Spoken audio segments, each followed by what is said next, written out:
dejen de conmoverse frente al dolor, cease to be moved frente a la necesidad by pain, de otro como nosotros. and we cannot cease to be moved Para by the ello, needs of es que others justamente like nos hemos dado ourselves. It's for reglas, that reason that we have reglas que set son down avances rules, civilizatorios, rules productos which de are steps aprendizaje forward de for las más grandes civilizations, and they tragedias come que from the hemos lessons we've learn from the major challenges we've affronted as humankind. And these rules, we should say this loud and clear from this rostrum and take action here. These principles, these values are not being respected. Let's say that loud and clear.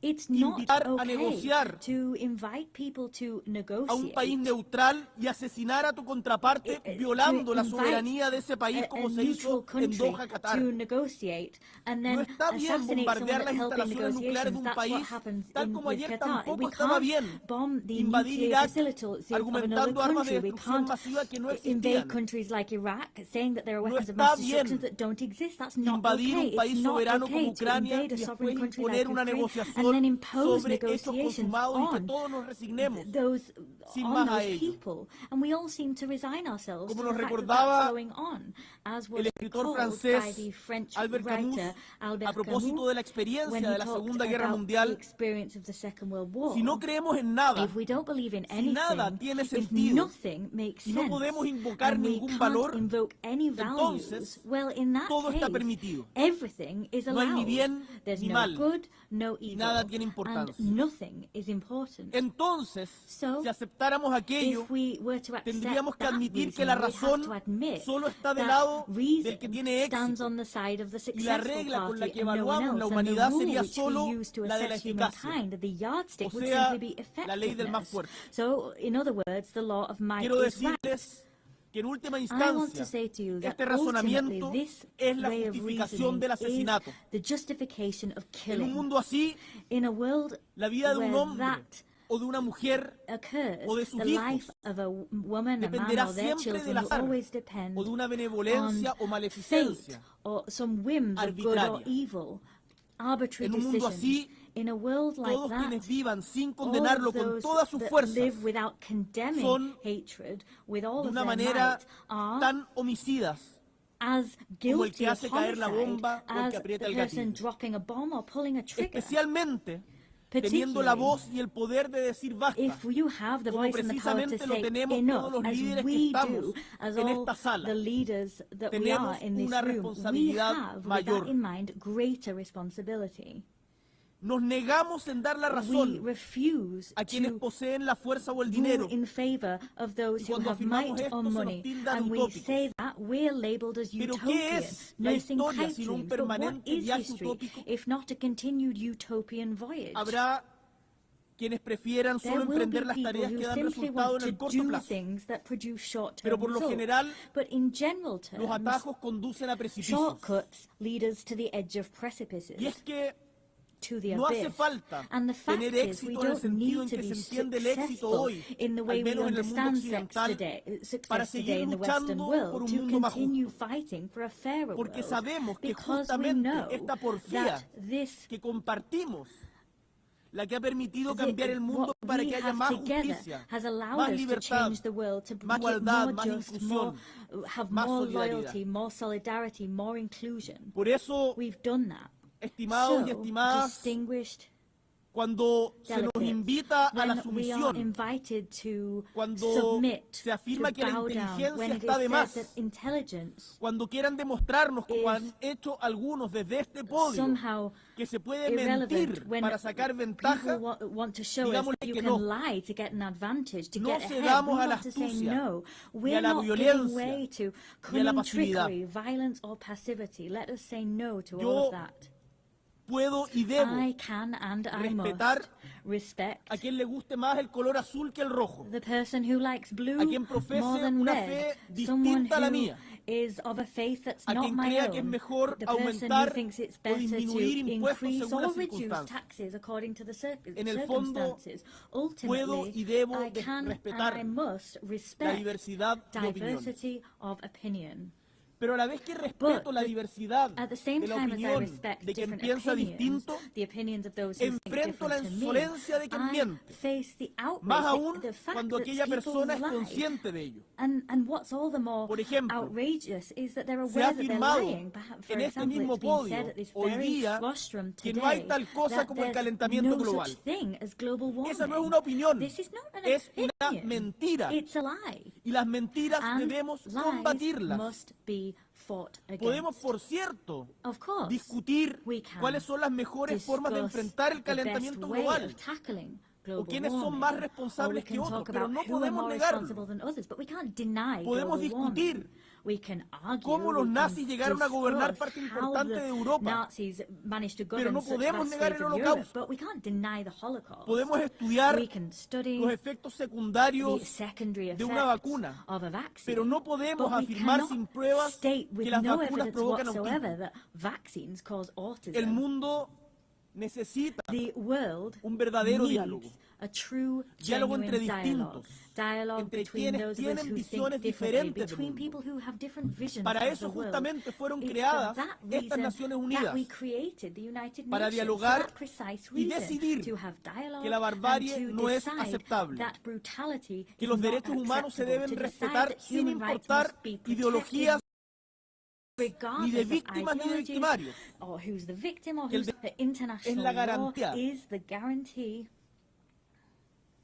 de que primará siempre la razón por sobre la fuerza. El opuesto a ese diálogo es la mentira y el silencio. Y ambos nos llevan a la soledad más profunda. Entonces, ¿cuál es nuestra tarea hoy? Trazar y caminar hacia el futuro que queremos como humanidad y trabajar por unas Naciones Unidas que nos lleven esa senda. Desde Chile nos moviliza justamente esa visión compartida en torno a la democracia, a los derechos humanos, a la justicia social, la equidad, el respeto irrestricto a la libertad de expresión, la acción climática, todos estos que se levantan como pilares de esperanza y acción para recorrer los tiempos difíciles que enfrentamos. Hoy, el mundo necesita voces fuertes y claras que defiendan el compromiso de democracia siempre, sin matices, sin excusas.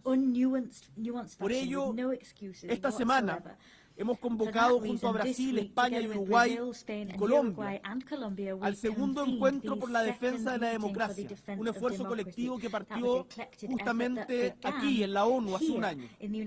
Queremos construir puentes para poder identificar cuáles son las falencias de la democracia, buscar formas de corregirlas, de mejorar la calidad de vida de nuestros pueblos. No nos contentamos con apuntar lo que no nos gusta del mundo. No nos contentamos con decir esto no nos representa. Queremos proponer y defender en positivo lo que sí creemos. Dicho lo anterior, me gustaría detenerme brevemente en un tema particular. Vengo de Chile, que es un país tricontinental, que tiene un íntimo vínculo con el océano. Tenemos más de 7.600 kilómetros de costa.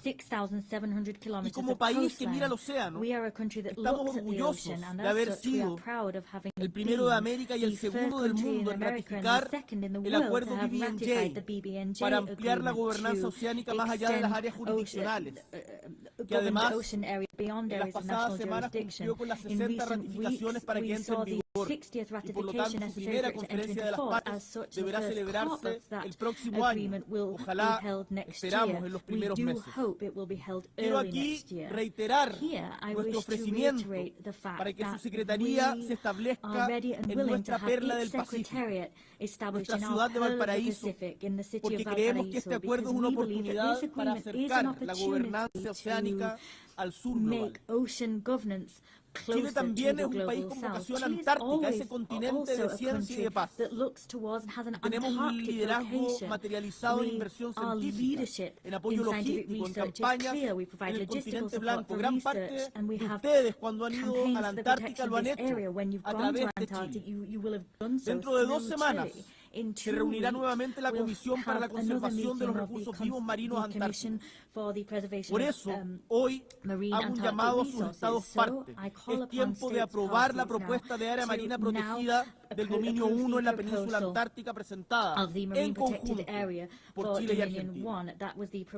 No podemos dedicarnos a explotar recursos si no adoptamos medidas de conservación adecuadas, pues ello redunda en la destrucción de la vida marina de la que también dependemos nosotros. No nos olvidemos que somos parte de un mismo ecosistema. Sostener la vida en la Tierra es una tarea que debemos asumir con urgencia y con responsabilidad por quienes nos antecedieron, por quienes hoy comparten la vida con nosotros en el mundo y por las generaciones que están por venir.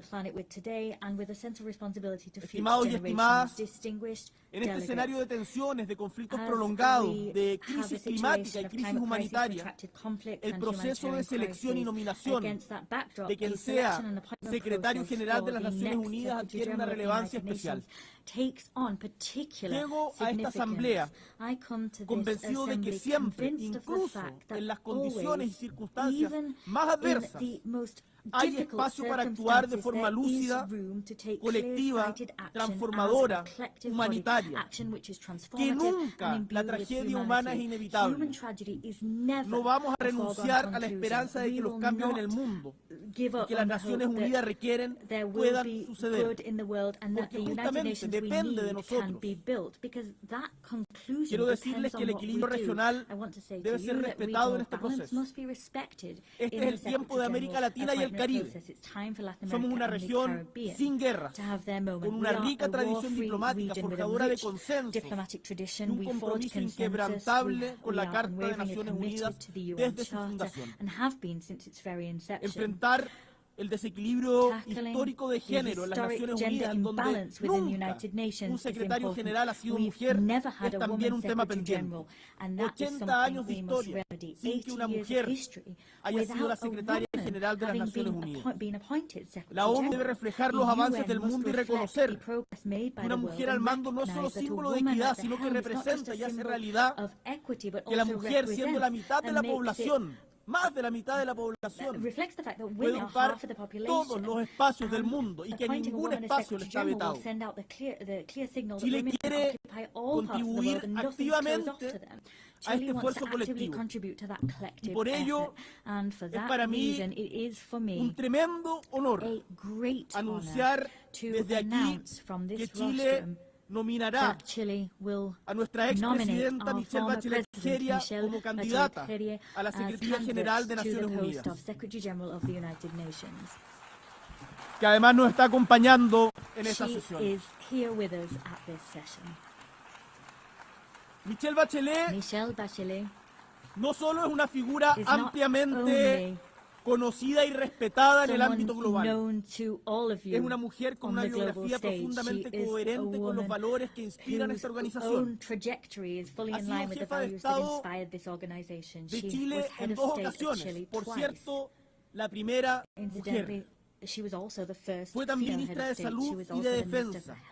Fue directora ejecutiva de ONU Mujeres y también alta comisionada de las Naciones Unidas para los Derechos Humanos.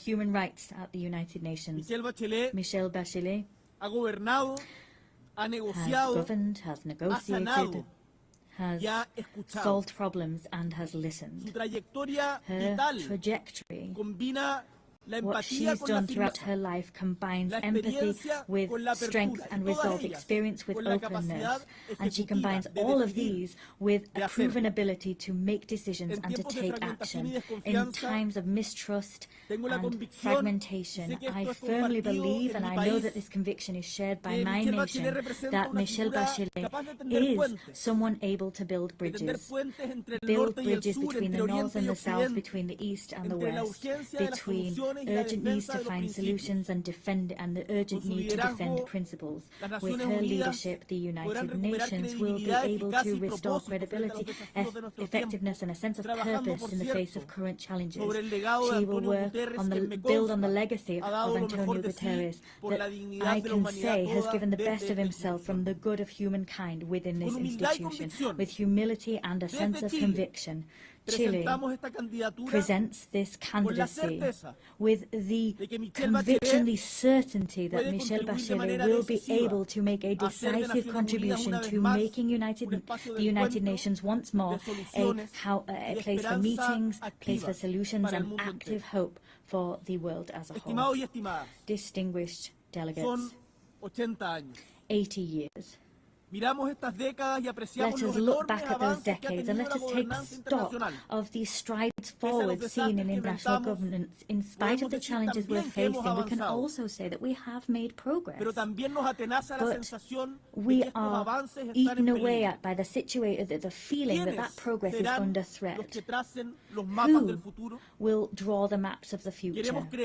We want to believe that those cartographers will not be those waging assaults on multilateral institutions and eroding their credibility. We don't want them to be those who humiliate the weak. We want all peoples together to draw the maps of the future. Together we represent all of those people, and together we will trace out clear maps so that we have not only a possible and viable future, but one that is full of dignity for everyone and respects them. And to achieve that goal, this organization, let us remember the organization that was built on the ashes of the Second World War after the failure of the League of Nations. This organization is crucial, and renewing it, changing it, reforming it is an urgent need. So, as a renewed organization, but one with the same purpose, it will be an organization that everyone works together in. The words of Victor Jara, that great Chilean singer, great Chilean artist, he talked about this great love of earth which has helped us to live. He loved peace, to enjoy life, love and freedom for everybody. He talked about those things so that his children could exist, his city could exist, and his people could exist. Let us, distinguished colleagues, move together, free and equal, similar and different. Let us walk along this shared path of seeking truth, justice, happiness and justice. I thank you.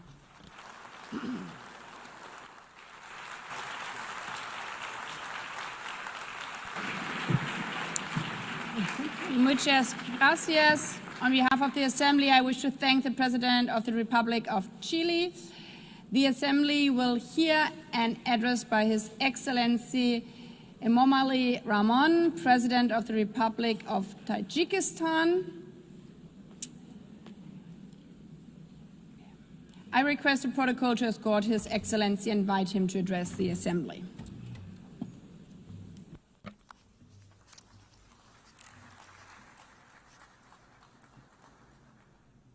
Your Excellency, Madam President, Excellency, ladies and gentlemen,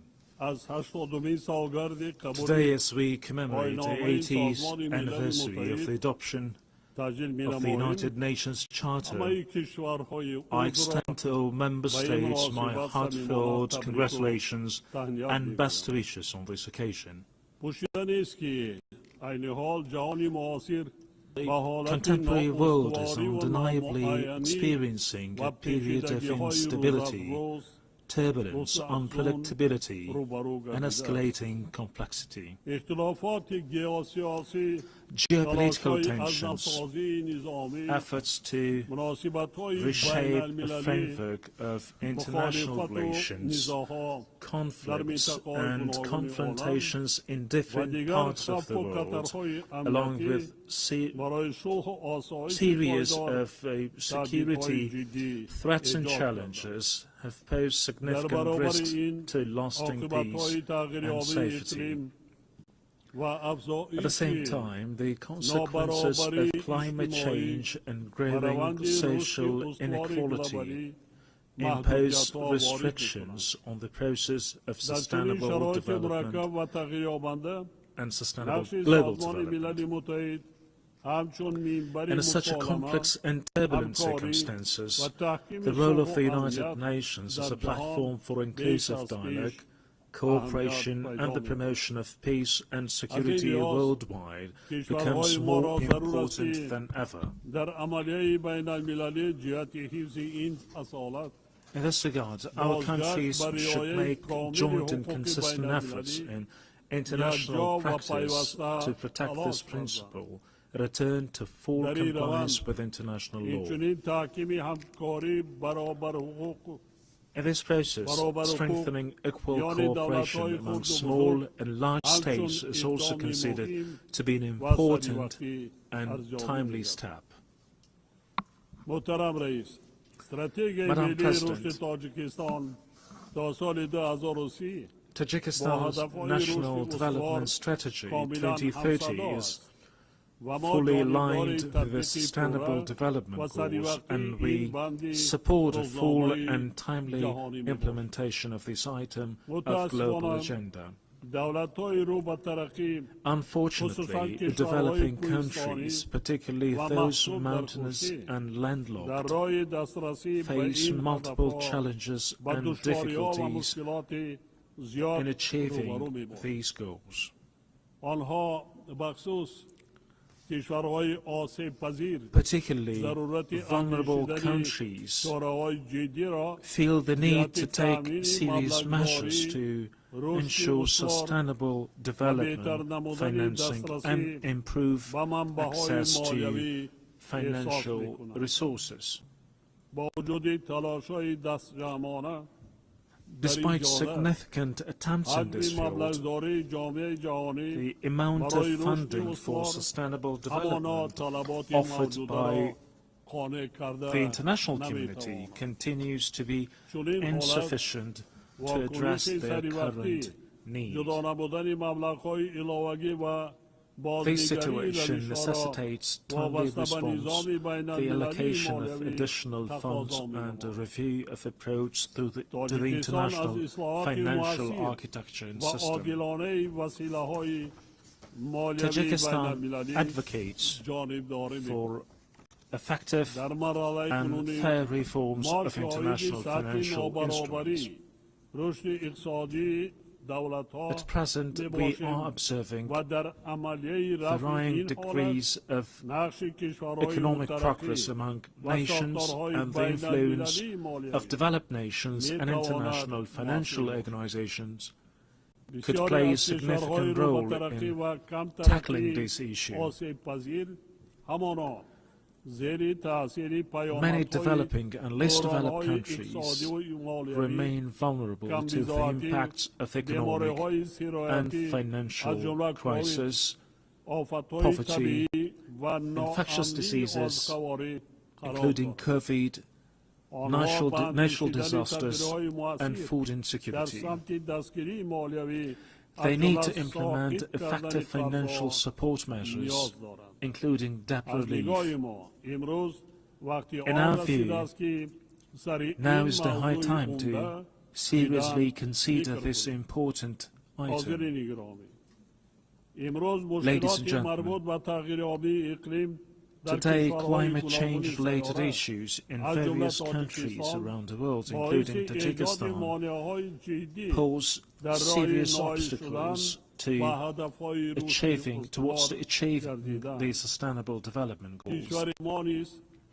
Our country, with 93% of its land covered by mountains, is deeply concerned of an adverse effect of this situation. Changes in the hydrological cycle, a series of floods and droughts, and severe dust storms over the past decades have had a direct impact on Tajikistan's water and energy resources and food security.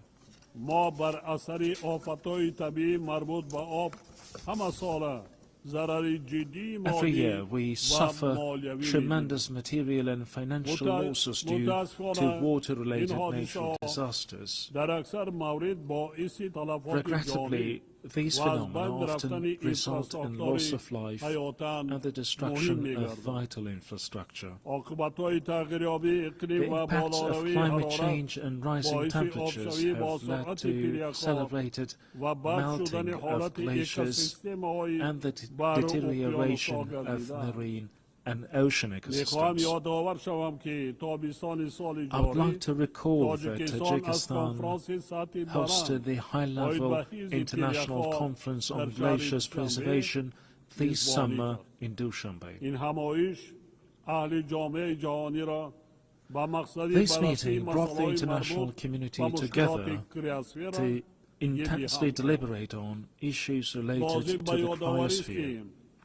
It is worth noting that of Tajikistan's 14,000 glaciers, which are one of the region's main sources of drinking water, more than 1,300 have completely melted, and the rate of melting of these ices is accelerating. This is even though Tajikistan's glaciers and other water sources account for up to 60% of St. Asia's water resources. We must not remain indifferent to the matter of addressing issues related to the source of human life, water. Distinguished delegates, ladies and gentlemen, Tajikistan plays a proactive role in water diplomacy. Our country is taking practical steps in cooperation with its international partners as a part of its latest initiative, the International Decade for Action Water for Sustainable Development 2018-2028.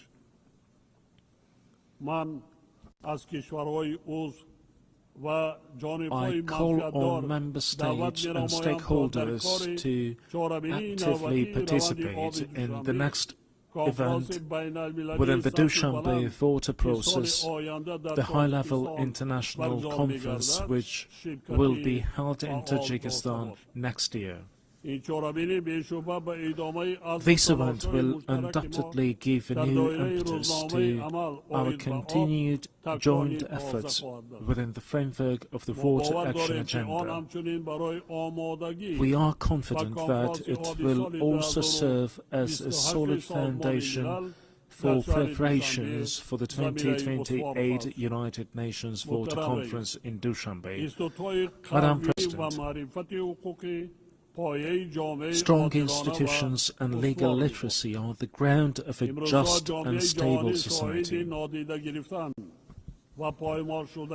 Today, the international community is witnessing disrespect for and violation of international law, which is the foundation of order, peace and stability throughout the world. We emphasize the need for strict adherence to international law and the resolution of all disputes and disagreements within the framework of the law. Being deeply aware of this reality, Tajikistan proposes that the United Nations General Assembly considers proclaiming an International Year of Legal Literacy. We call on all member states to join this initiative and strengthen the global culture of transparency and justice. Ladies and gentlemen, the rapid adoption of digital technologies and the effective use of artificial intelligence can noticeably contribute to the achievement of the Sustainable Development Goals. I would like to extend my profound gratitude to all member states for their unwavering support of Tajikistan's proposal to adopt a special resolution entitled "The Role of Artificial Intelligence in Creating New Opportunities for Sustainable Development in Central Asia." I'm confident that the resolution adopted by the General Assembly on July 25th of this year will serve as a key instrument for the safe and equitable use of artificial intelligence in our region. We, in this context, consider the establishment of a regional Centre for Artificial Intelligence in Dushanbe to be favourable. This centre would undoubtedly facilitate an implementation of joint initiatives and projects among Central Asian countries in the field of artificial intelligence. It is worth noting that, along with the improvement of digital technologies, a number of new security threats, particularly cybercrime, is also growing. We therefore emphasize that cybersecurity must be an important component of collective security. It is evident that, along with cybercrime, terrorism, extremism, illegal weapons smuggling, drug trafficking, and other forms of transnational organised crime continue to pose a serious threat to the global security. Tajikistan supports the further expansion of international cooperation on global security within the framework of the Dushanbe counter-terrorism process. We are determined and willing to establish constructive interaction within this process with international organizations and the UN member states to even more enhance efforts to counter the aforementioned threats and security risks. We believe that relevant UN agencies, in particular the Office of Counterterrorism, can make an effective contribution to the comprehensive implementation of global counterterrorism strategies and programs and strengthen their support to all member states in this area. Distinguished participants, Tajikistan gives full support of the resolution of all disputes and conflicts through political and diplomatic means. We must redouble our efforts to enduring, lasting and comprehensive peace based on international law. A year ago, from this podium, I proposed considering a special United Nations resolution proclaiming a decade of promotion of peace for future generations. A year later, the adoption of such a resolution has become even more pressing. In today's complex and volatile world, this initiative will create conditions for international cooperation to achieve lasting peace. I call on all UN member states to support this proposal for the sake of our current stability and a better and prosperous life for the generations to come. Ladies and gentlemen, we emphasize our principled, invariable position on the Palestinian issue. We believe that lasting peace in the Middle East is possible only through the implementation of the United Nations resolutions and the principle of the two-state solution. In this regard, we recall the need to resolve this issue exclusively through negotiations and diplomatic means in accordance with the international law, particularly the Charter of the United Nations. We call for a lasting ceasefire in Gaza and access to humanitarian aid. Tajikistan also supports peace and stability, overall security and socio-economic development in neighbouring Afghanistan. We are ready to render our full assistance in these processes, and in this regard, call on the international community to provide humanitarian assistance, especially to regions affected by drought and recent severe earthquakes. Distinguished participants, Tajikistan supports the comprehensive reform of the United Nations system within the framework of the UN80 initiative, UN 2.0 and the UN Secretary General's vision for a modernized United Nations. At the same time, we welcome the Pact for the Future as an important collective initiative to promote peace and sustainable development. These initiatives embody shared aspirations and will of the international community to respond to modern threats and challenges and build a solid foundation for future generations. We reiterate the need to strengthen the key and coordinating role of the United Nations in ensuring inclusive peace and security. Only with trust, cooperation and unwavering determination we can build a just, peaceful and sustainable future for all humanity. Tajikistan stands ready to cooperate with partner countries and all United Nations member states in achieving these noble goals and addressing other pressing issues on the global agenda. I thank you for your attention.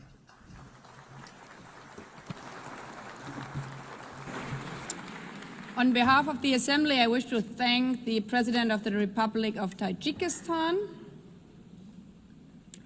The Assembly will hear an address by His Excellency Joseph Aoun, President of the Lebanese Republic. I request protocol to escort His Excellency and invite him to address the Assembly.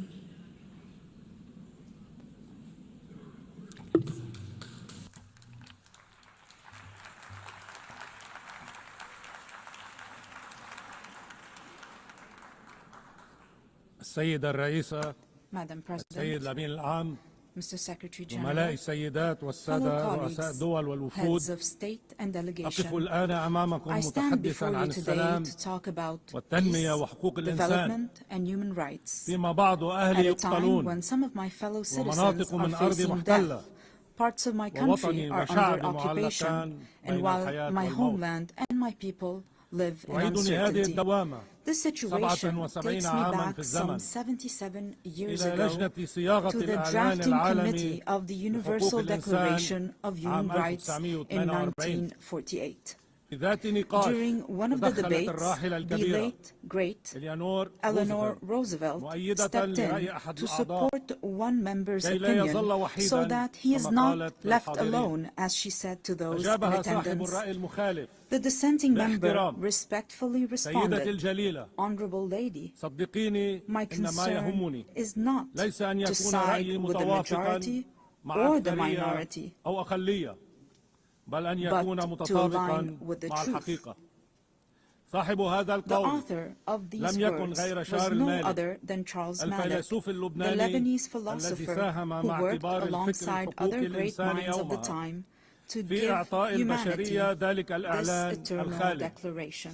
والذي He أعطي was شرف also رئاسة granted هذه the honor الجمعية of الموقرة presiding over this بين august عامي assembly from 1958 1958 to و 1959 1959 to ممثلا لبلاد represent my لبنان. country, Lebanon. السيدة الرئيسة Madam السيد الأمين President, العام Mr. Secretary زملاء General, السيدات والسادة colleagues, ladies and gentlemen, أستذكر هذه I الواقعة recall اليوم this incident today, أولا first, لأعبر to عن express إحساسي my بالشرف profound الكبير sense of pride and وبالمسؤولية my الأكبر heightened sense وأنا of أقف responsibility أمامكم as للمرة I الأولى stand before you today رئيسا for the للبنان first time in وفي my السنة capacity as 80 President من of تاريخ Lebanon هذه on the المنظمة 80th العظيمة. anniversary of this great وثانيا organization.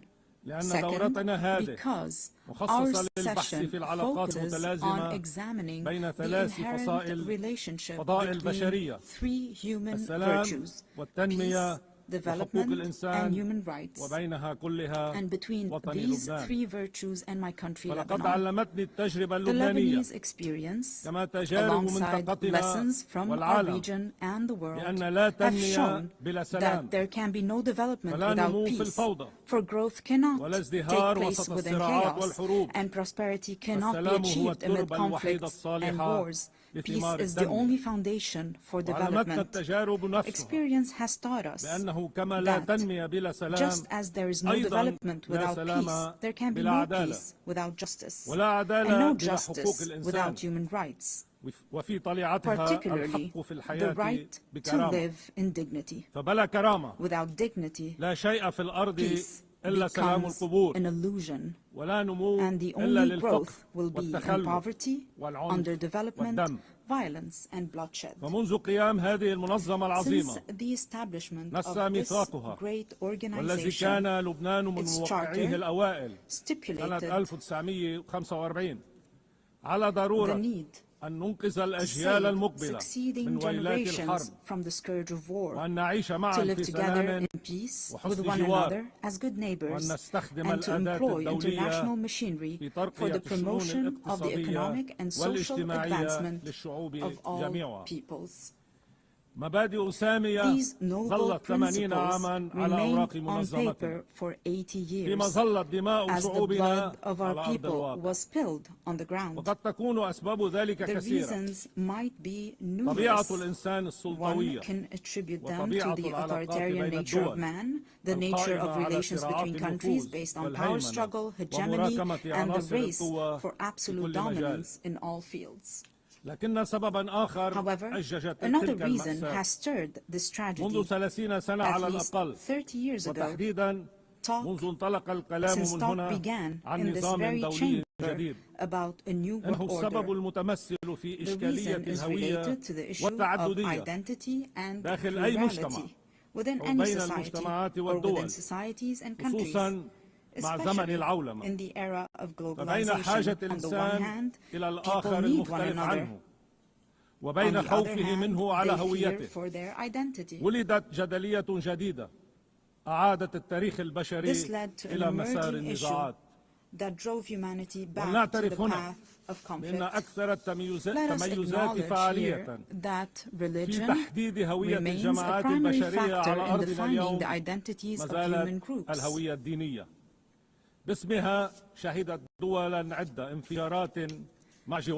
In the name of religion, countries are at war with one another. In the name of religion, many countries have imploded from within. Furthermore, religion continues to shape the world in profound ways. While Islamophobia and xenophobia grow in the West, the East is still haunted by the memory of colonialism and the remnants of old religious wars. Despite remarkable scientific progress, the world finds itself trapped in a bygone era. Madam President, Mr. Secretary General, at the heart of this dilemma, Lebanon plays a unique role. This is its raison d'etre. This is the significance of Lebanon and its message to the world. Amid the global clash over religious identities, Lebanon stands out as a nation where Christians and Muslims coexist as equals, under a constitution that guarantees equitable representation to both communities in the Parliament and the Council of Ministers, with full citizenship for all individuals. This model is open for progress. This model was criticized by some. However, it offers a unique, evolving approach. As the late Pope John Paul II observed, Lebanon is more than a country. It is a message of freedom and plurality for the East and the West. End of the quote. I reiterate and emphasize a message of freedom and plurality in a region where people are killed or killed over their religious belief, or even for displaying a symbol of faith. In a wary world torn between those who want to impose religious attire and others intent on banning it, Lebanon offers a unique, unmatched, and irreplaceable model. A model that deserves to live, that must exist for the region and for the world. A model that allowed me, as an Arab Lebanese, to serve as the only Christian head of state from East Asia to the coast of Europe. My country, Lebanon, the land of human secularism with profound faith, without any imposition or prohibition of any kind. A model that requires all those who are committed to a better future for humanity to ask the following two questions. First, why would there be an international and UN obligation to preserve Lebanon? And second, how can we achieve this goal?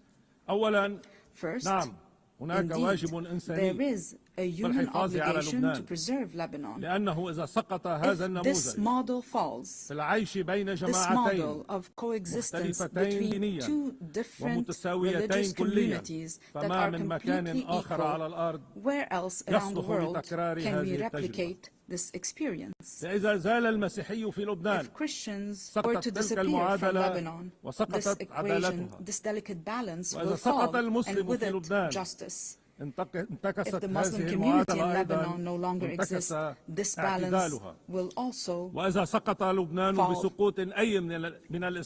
and this will also undermine justice. The fall of Lebanon, precipitated by the loss of any of its integral components, would foster the rise of extremism, violence, and bloodshed both in our region and in the world. It is clear to me today that many of the underlying causes of the war on Lebanon, as well as the deeper, more insidious motivations behind it, have been aimed at dismantling Lebanon's unique model. These actions serve to justify an Orient fractured by conflicting identities and perpetual ethnic rivalries, destined to remain in a state of ongoing conflict. While certain may benefit from this situation, however, it is ultimately in the interest of the world and humanity to strive for international peace. Hence, the success of the Lebanese experience will set a benchmark for any country. This model today is a vibrant, steadfast, and energetic country determined to live, resolutely refusing to succumb to adversity. What it takes to save it? Simply a clear and firm stand in words and action aimed at liberating all the Lebanese territory and securing the exclusive sovereignty of the Lebanese state, enforced solely by its legitimate and legal armed forces over its land. This is the unanimous will of the Lebanese people since the Declaration of November 27, 2024, which was adopted with the support of the United States and France and this very organization as a mechanism to enforce UN Security Council Resolution 1701. I reaffirmed this commitment in my inaugural address following my election as President in January 2024. It was also approved by the government in its ministerial statement of February 2024. Throughout our negotiations with President Trump's envoy, Ambassador Tom Barak, we worked on drafting a paper to guarantee full stability on our land, to which we are still bound and still await the same commitment by other concerned parties on our borders as well.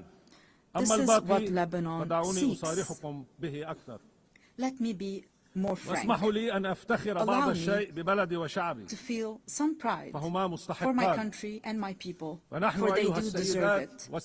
Ladies and gentlemen, we are truly an exceptional country by all measures. We are a country that each year receives people from the Lebanese diaspora the equivalent of a third of the country's residents.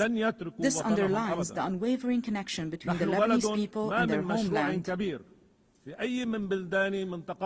There is hardly a major project in our region that does not bear the signature of a Lebanese person, nor a cultural or artistic event that lacks a Lebanese imprint. In fact, it is almost certain that Lebanese contributions can be found in every significant endeavor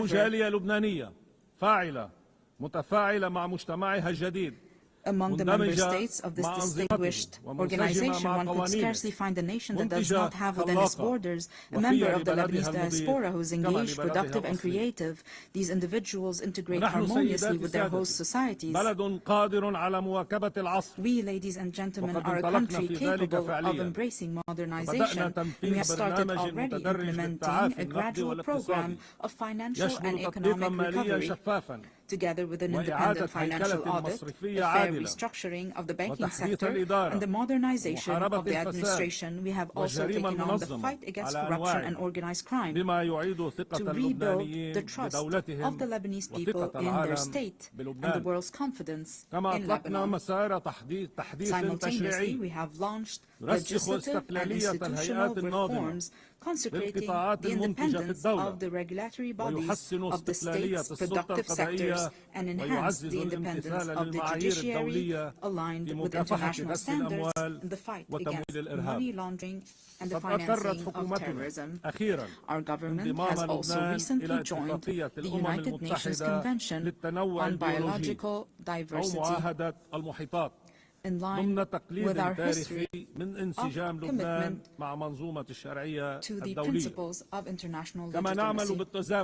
We are also set on advancing public freedom, combating hate speech, and empowering young men and women in the decision-making process. We can only be prosperous if our citizens, all our citizens, live in dignity. Ladies and gentlemen, our country is dedicated to investing in quality education, and we are expanding today this investment to encompass a knowledge economy. Lebanon is also an essential crossroad for global trade corridors.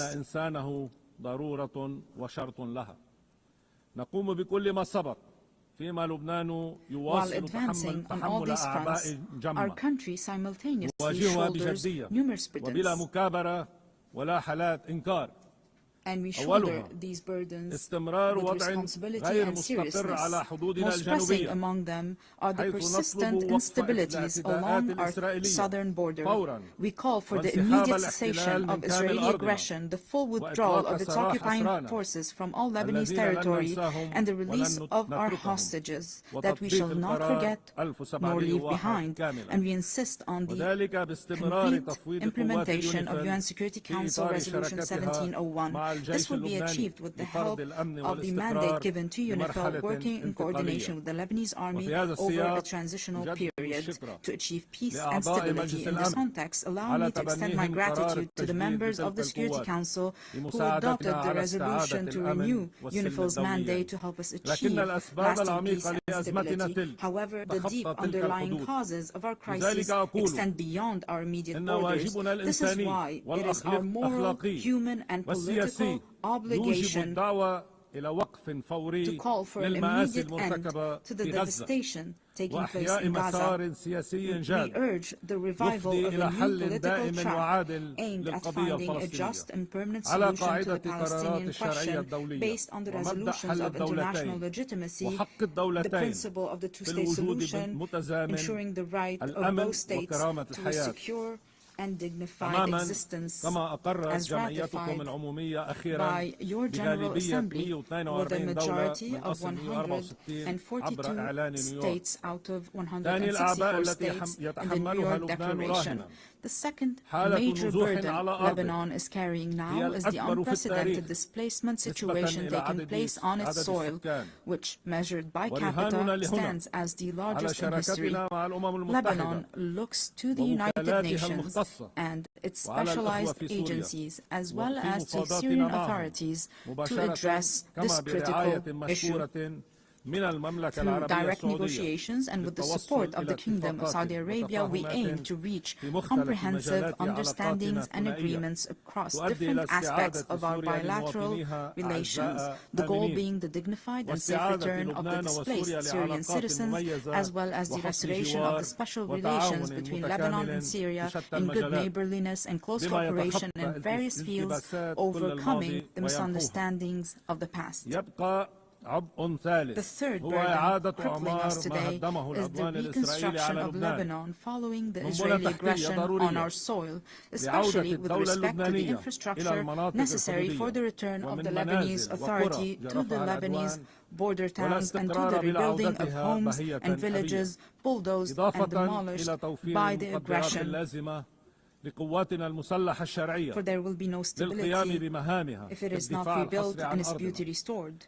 Furthermore, there's the issue of providing the necessary means to our legal armed forces so that they may take on the task of defending and safekeeping our national integrity. We remain hopeful about the public initiatives to organize international conferences dedicated to that purpose.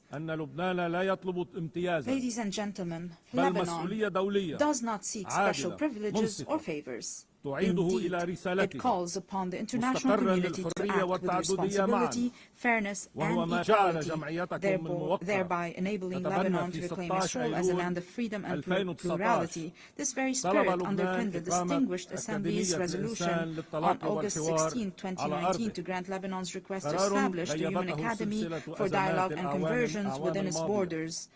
A resolution that was for a time overshadowed by the many crises Lebanon has faced in recent years. Today, Lebanon is intent on reviving this vital initiative. Our intention is both to reassure ourselves and to send a message to the world. Lebanon is returning to its rightful place, both within the international community and among the nations gathered at the United Nations, a true platform for human values and the advancement of humanities. In closing, I reiterate the opening theme of my message. While I stand here today advocating for peace, my countrymen are being killed. The conflict is still very fierce between Lebanon being a land of life and joy and a platform that spreads both values to the region and the world, and Lebanon being a place of sorrow and wars, spreading both woes to the region and the world. We in Lebanon have made our choice. We choose to be a land of life and joy, and we shall abide by it. I call upon you all, for the sake of peace in our region, for the good of humanity, stand with us. Do not abandon Lebanon. I thank you.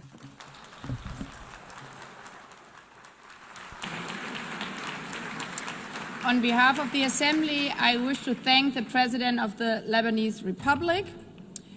The Assembly will hear an address by His Excellency Emmanuel Macron, President of the French Republic. I request protocol to escort His Excellency and invite him to address the Assembly.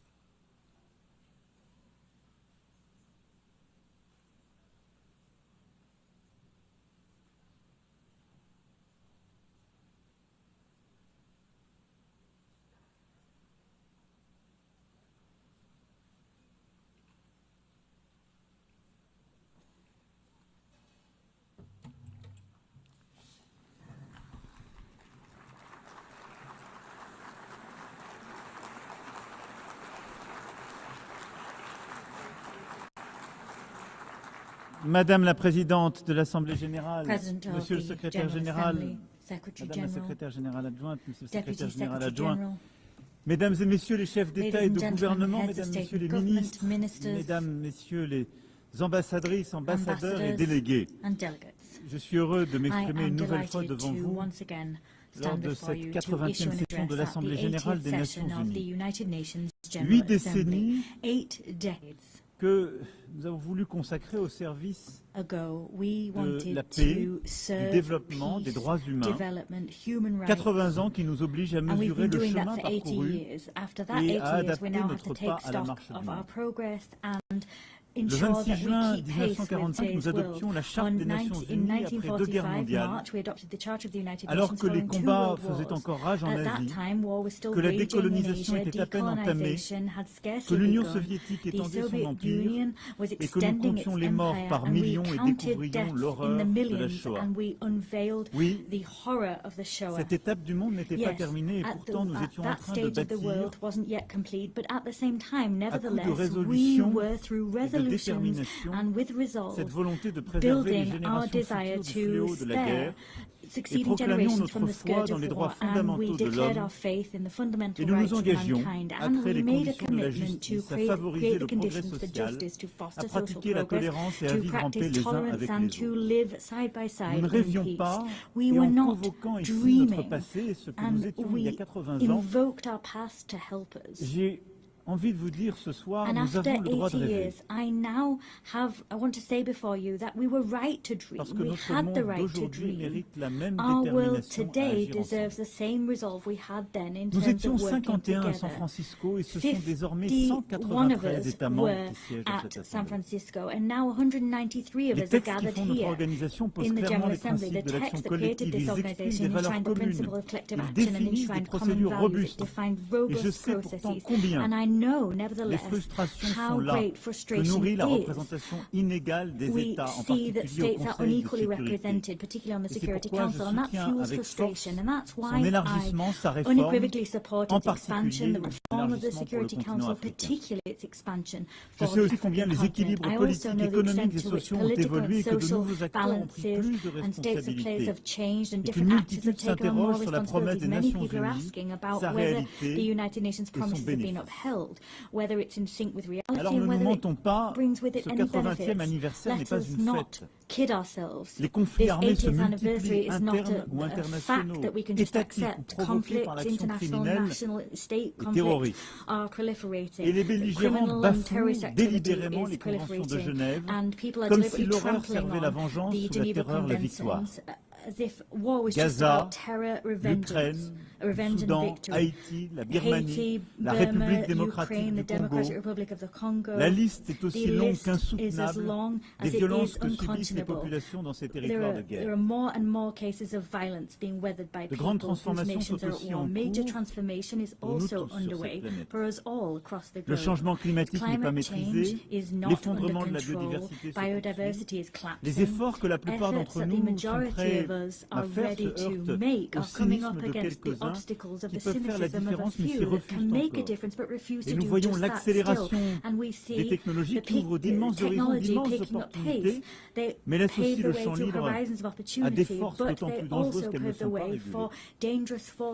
Nous voyons le commerce mondial qui vit l'heure des guerres tarifaires, lesquelles s'ajoutent aux déséquilibres mondiaux. Cette alarme n'éteint pour autant pas l'espoir. N'empêche pas que la Syrie s'est libérée de la dictature, que l'Ukraine tient bon et que la paix est possible dans la région des Grands Lacs. Nous avons aussi approuvé des traités et des accords ambitieux que certains pensaient impossibles. Un traité sur les pandémies, un traité pour protéger la haute mer, un autre pour financer le développement. C'est bien que la complexité du monde n'est pas une raison de renoncer à nos principes et nos ambitions. En quelque sorte, nous vivons un moment paradoxal où nous avons besoin, plus que jamais, de restaurer l'esprit de coopération qui a prévalu il y a 80 ans, et où pour autant nous sommes en train de nous diviser, et où il faut bien le dire, les divisions au sommet de l'ordre mondial.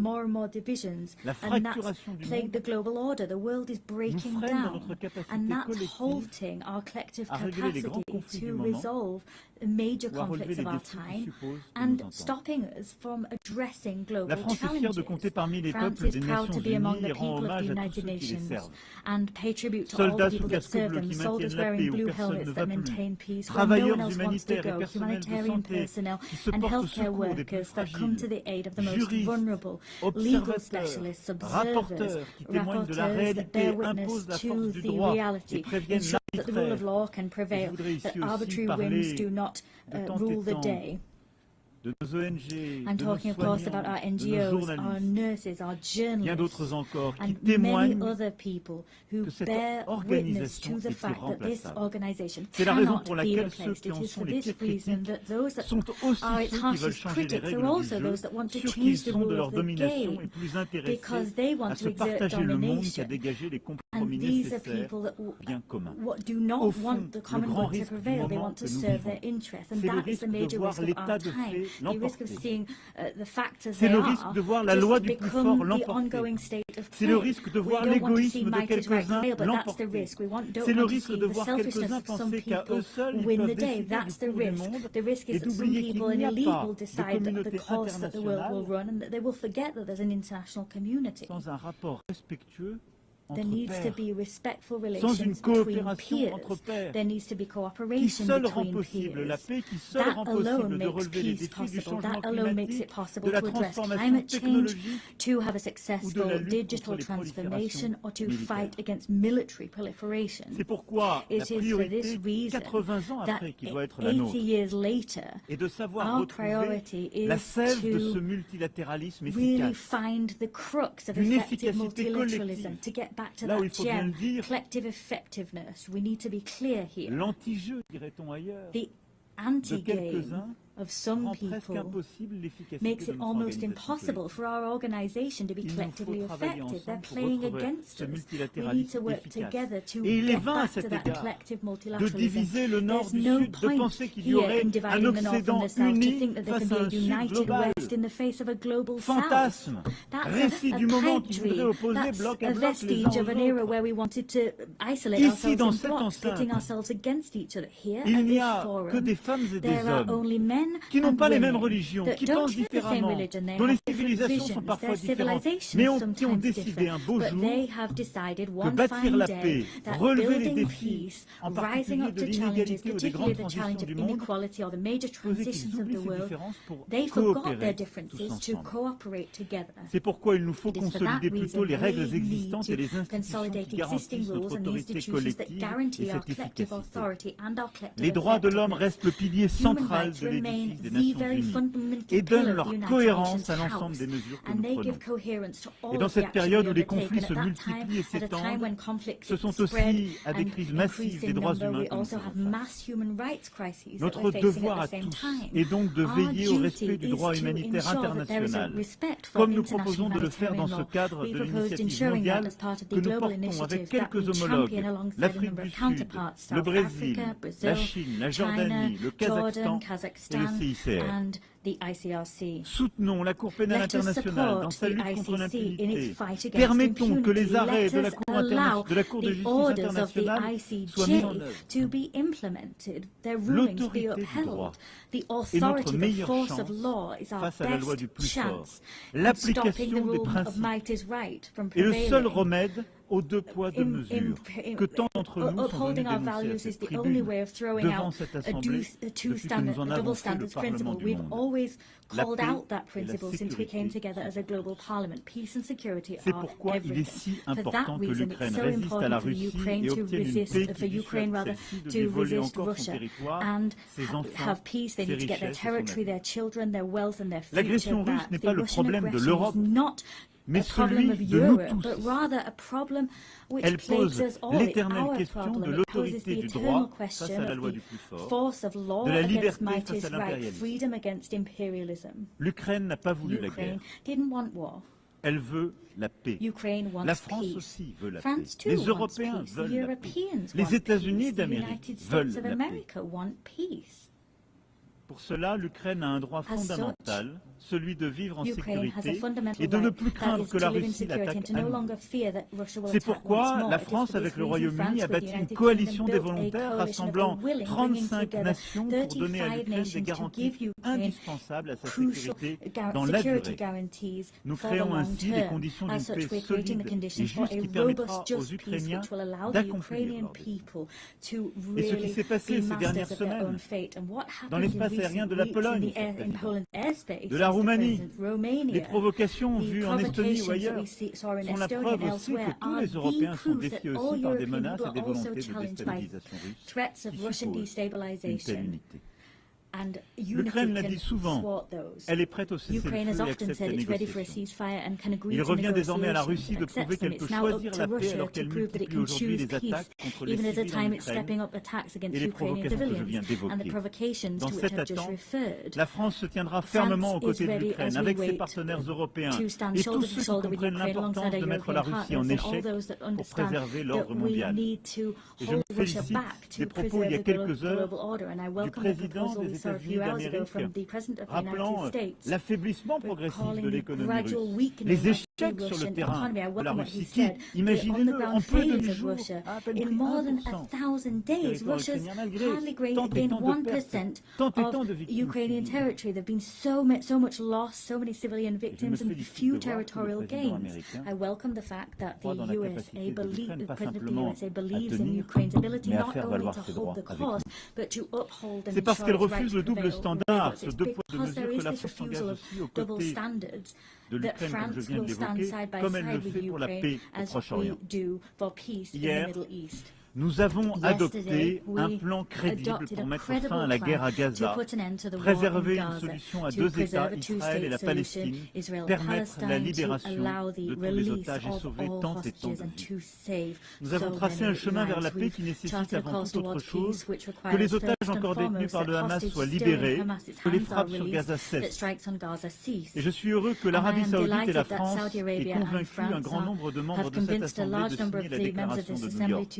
Nous sommes 142 membres de cette Assemblée à tendre la main pour bâtir un chemin de paix. La paix immédiate, libération des otages, cessez-le-feu, la stabilisation de Gaza, la démilitarisation et le démantèlement du Hamas, et une reconnaissance réciproque de deux États et un État de Palestine, démilitarisé, reconnaissant Israël et un État d'Israël reconnaissant un État de Palestine. Et tous les États de la région qui ne l'ont pas encore fait, reconnaissant ainsi l'État d'Israël. Par cette reconnaissance qui est en fait un chemin vers la paix, c'est aussi la stabilité de la région tout entière que nous cherchons à bâtir. Il ne peut pas y avoir de sécurité, de stabilité pour Israël si c'est une guerre permanente avec tous les voisins qui écoutent. Paix avec la Palestine, en Cisjordanie et à Gaza, et à travers Jérusalem. Paix au Liban, où la lutte contre le terrorisme ne peut pas se faire au détriment de la souveraineté des Libanaises et des Libanais. Et c'est pourquoi je me félicite du travail que nous avons conduit main dans la main avec les États-Unis d'Amérique, avec les Nations Unies et la FINUL, pour bâtir ce chemin qui permet de restaurer la souveraineté du Liban, remettre les forces armées libanaises en situation avec l'appui de la FINUL, de retrouver point à point cette souveraineté et évidemment de bâtir ce monopole des armes qui seuls peuvent être détenus par les forces armées libanaises. Le Liban respire mieux quand le Hezbollah est moins fort, le Liban respirera encore mieux quand l'ensemble des caches d'armes, quand l'ensemble des armes détenues par le Hezbollah seront reprises à la main des forces armées libanaises. Il n'y a pas d'autre choix. La France réunira prochainement une conférence de soutien à la reconstruction du Liban et nous appuierons aussi la conférence que nos amis saoudiens tiendront en soutien aux forces armées libanaises. De la même manière, In the same La Syrie doit vein, retrouver Syria son unité must et sa recover souveraineté. its unity and La its Syrie est plus sovereignty. libre depuis que le Syria régime is d'Assad freer est since tombé. Assad's regime J'ai fell. reçu le président de I la received transition the à Paris, transitional je le president reverrai in demain Paris. I avec welcome plusieurs him there. États I'll de see la him again région. tomorrow with several Nous states of the œuvrons region. pour que la We Syrie are striving so that respecter Syria toutes les can, composantes de sa société civile, qui en font respect all components force, of its civil society, but that's celle. where its strength lies. Et en même temps At the puisse, same time, en retrouvant cette unité, it's in finding that trouver la pleine unity once maîtrise, elle more, aussi, de sa they will be souveraineté. able to also fully Et recover puis, their sovereignty. la région ne pourra être en paix que si le programme The region nucléaire can only be in iranien, peace if the Iranian nuclear qui a été program partiellement that détruit, has been partially destroyed est à nouveau is pleinement once contrôlé. again fully C'est under pourquoi la control. France, It is for l'Allemagne et le this reason Royaume-Uni ont France, Germany, déclenché d'un United accord Kingdom commun le processus triggered menant au by rétablissement way of a de collective toutes les agreement, a sanctions process leading to the internationales restoration of prises all précédemment international contre sanctions l'Iran. previously imposed Celui-ci upon porte seul Iran. la That responsabilité de alone, manquer à ses obligations, mais Iran peut alone encore is décider responsible for being d'ouvrir in les breach of portes à its l'AIEA, obligations. de faire la But they lumière have sur son decided stock d'uranium enrichi to et open the doors to d'accepter the de nouvelles AIEA and allow négociations. them to Les prochaines inspect heures seront HEU déterminantes. stocks and to conduct Soit inspections. l'Iran The next steps to come fait will un be geste, se decisive. réengage Either dans un Iran chemin makes a de gesture paix et and de goes back to the path of responsabilité, peace and permettant accountability that make it possible retrouver ce chemin et à l'AIEA de faire get son back on travail course and for the et au stock IAEA d'être to ainsi do its work transféré. and for stockpiles to be transferred, Soit les or sanctions devront s'appliquer. sanctions will have to be J'aurai imposed. l'occasion d'en entretenir demain avec le I'll have président an occasion Pédestre. to Sur meet with the chacune de President ces if needs questions, be tomorrow. On each of cruciales, these crucial issues, la France avance des solutions concrètes. puts forward concrete Le plan pour que cesse la guerre en solutions. The Ukraine plan existe. for the war to Le stop in plan pour Ukraine faire la exists. paix The au plan to Proche-Orient make peace in the existe. Middle East Le is plan on the pour table. remettre sous A contrôle le plan programme to nucléaire put the iranien Iranian nuclear existe. program back under proper Le control plan pour exists. retrouver la The pleine plan to souveraineté restore the du full Liban sovereignty of existe. Lebanon in the south exists. Chaque fois, nous voulons être le We partenaire de tous always ceux qui want to be the partagent partner of cette all of those exigence who d'agir share efficacement. this demand that Pourtant, everyone le take risque effective existe action. aussi However, que there nous is a nous risk lassions d'agir that we et will détournions le regard stop de taking trop de action and détresse. look away from too much La tragédie suffering. humanitaire The en cours au humanitarian Soudan est sans tragedy doute la plus currently grave in de toutes Sudan is aujourd'hui. undoubtedly the Il nous biggest of appartient those collectivement de nous facing us today. It's mobiliser, up to us collectively to rally, comme nous l'avons fait à to Paris en mobilize, as we 2024. did in Paris in Coordonnons nos 2024. efforts Let us coordinate pour our agir efforts ensemble, to act pour que les together belligérants so acceptent la that the négociation et warmongers remettent accept le pouvoir aux negotiations civils. and put De la même power manière, back dans la into région civilian des Grands Lacs, hands. la In the souveraineté et same way, l'intégrité in the territoriale Great de la Lakes region, the République sovereignty and démocratique territorial du Congo integrity doivent of the être Democratic Republic of the respectées. Congo must Il be faut rendre upheld. l'espoir à la We need to population return des hope to Kivu the et aux people of centaines de Kivu and milliers to de the personnes hundreds of qui ont été thousands of people déplacées. that have been Et c'est displaced. aussi pour And cela it is also for that reason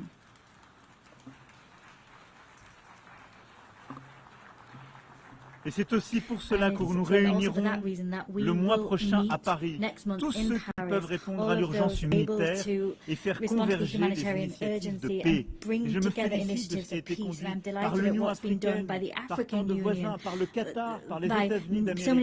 Mais l'urgence humanitaire là aussi est indispensable. Nous ne devons oublier aucun de ces conflits. Nous n'avons pas le droit à aucun moment de nous décourager. Cette capacité de sursaut, c'est notre force, c'est ce qui nous a rassemblés il y a 8 décennies. Nous n'avons aucun droit à la fatigue dans ce moment que nous vivons. Ayant égrené, sans être pour autant complet, tant de crises, je regarde avec vous lucidement le monde dans lequel nous vivons. Nous voyons partout les risques de prolifération revenir et nouvelles menaces sans cadre collectif réémerger. L'urgence est aussi à rebâtir un cadre crédible, vérifiable pour lutter contre toute prolifération nucléaire, de reconstruire un cadre crédible pour recontenir les menaces et les proliférations balistiques. Je n'oublie pas les menaces chimiques, bactériologiques, et je n'oublie pas les risques nouveaux, ceux qui impliquent l'intelligence artificielle, le quantique, le cyber, ou le spatial.